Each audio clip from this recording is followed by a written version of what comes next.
Friends, చాలా బాగా soft గా. ఇలా ఉడికేటప్పుడు కొంచెం నీళ్లు పోసేసి ఉడికించాలి. అప్పుడు మీకు ఆ నీళ్లు ఉండగానే కారం, వెల్లుల్లిపాయ కారం మనం వేసేసుకోవాలి. అప్పుడు మీకు చికెన్ అనేది లోపల సప్పగా లేకుండా బాగుంటుంది. ఈ కారంతోనే అన్నం కంప్లీట్ చేసుకోవచ్చు.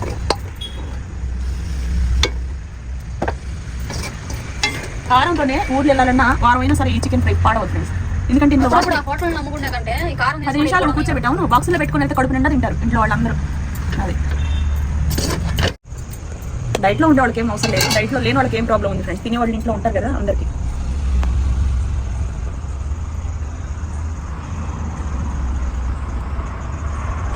అందరికి హ్యాపీ సండే. వీడియో ఎప్పుడు పెడతానో తెలియదు, ఫ్రెష్ గా చేస్తున్న వీడియో ఇది. 24/24 నవంబర్.